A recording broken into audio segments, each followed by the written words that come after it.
Намайг Сундын Сугар гэдэг Дундгуй аймгийн Говьтаа суманд төрж өссөн. Бага дунд сургуулаа төгсөөд тэгээ анагаахын дунд төгсөөд дархны анагаахын дундыг төгссөн. 67 оноос эхэлж Дундгуй аймгийн эмнэлэгт ажиллаад Улаанбаатар хотын эмнэлэгт 75 оноос ажиллаад 88 он хүртэл 103 дугаар эмнэлэгт ажиллаж байсан. Миний хайныг Банзрагчийн Сүхбэй гэдэг.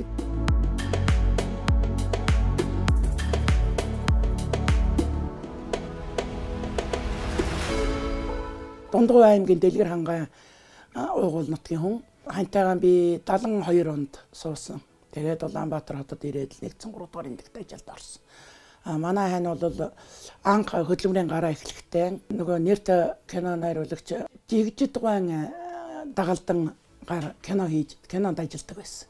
Тэгээ кино үйлдвэртээ 2-3 жил ажиллаж байгаад улсын гэрэл зургийн газар гэдэг татаж авчраад тэнд улсын гэрэл зургийн газар одоо ихэнх цагаан ажилласан.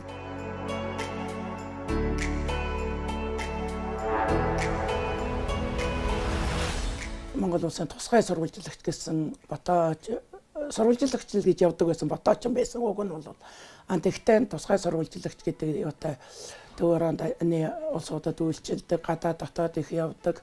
Тэгээл хөдөө аймагуудаар 21 аймагт курс хичээл мичээл заадаг.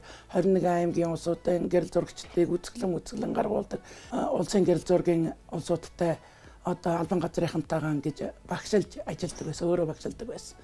Тэгээд улсын гэрэл зураг Монцоо мэд нийлсэн.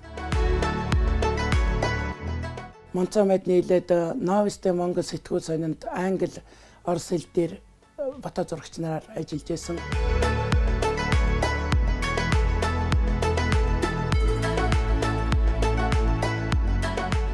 Тэрнтэй ажиллаж байгаад байж байх хугацаа тэрнээс түрүүнд улсын гэрэл зургийн газар байхдаа нөгөө дээр үед Чехд курс хийсэн байхгүй юу. Одоо тэрнээс хойш туршлагаараа л одоо өнгөт гэрэл зургийг анх Монголд нэвтрүүлсэн. 33 жил гэрэл зургийн одоо энэ соёлын салбарт ажилласан да.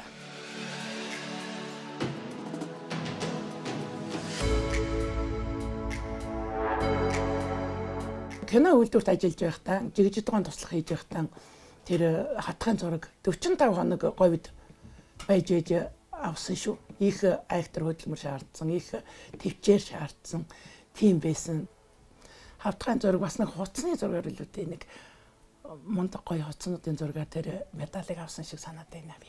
Тэр үед ч одоо зурагч ингэж баг байдгүй цөөхөн байсан байхгүй юу. Юу н яваагүй аймаг байхгүй те. Улсын гэрэл зурагт ажиллаж байхдаа л тусгай сурвалжлагч гээл байж байгаа л дуудаад л аваад л гадаад үдээс хойш асуухад л байхгүй гадаад явцал гэдэг үдээс өмнө яваад ирлээл гэдэг үдээс хойш гарлаа л гэдэг тийм хурдан одоо хизээ явах нь мэддэхгүй хурдан айлчил малчлаа тэгээ явцдаг л байсан. Тэгээ бал дарга бол бал даргын зурган дээр бол их олон жил ажилласан.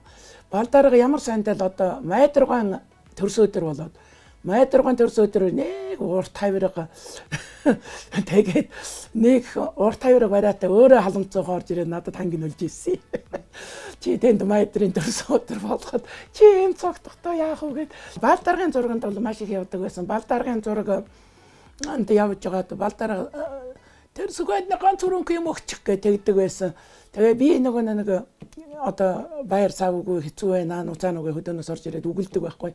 Тэгэхээр надад одоо бал дарга сүхэн төлхөөрийг ав гэнтэй байрны төлхөөр өгнө гэж ярьдаг тийм сонин хүн байсан шүү дээ. Тэр үеийн одоо Далай ламын айлчлалын зургийг ингээд бүр цуурлаар навсан юм байгаа. Тэр үед хамгийн анхных байх гэж би бодож байгаа. Олон улсын хэмжээний анхны мөнгө медалыг авч яваад иржсэн 50-д онд. Тэрнээс хойш болохоор хоёр том цом бас тэгээд ер нь уралдаанд бол дутал 1-2 дугаар байранд орно шүү дээ. Хачих уралдаанд орж ер нь их амжилттай байсан шүү.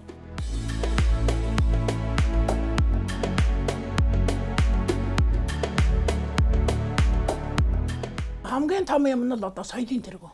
Их нэр хүндтэй их сайн байх үед өгсөн тэрэндээ.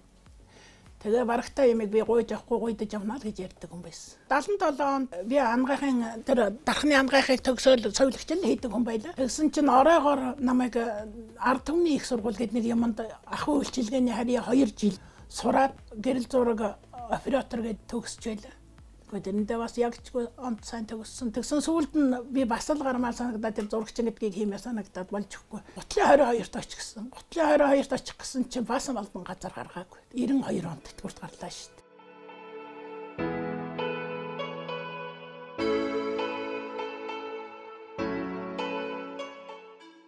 Ирэн хэдэн оноос хойш талбай дээр тогтсон зурагч хийсэн 20 хэдэн жил хийсэн.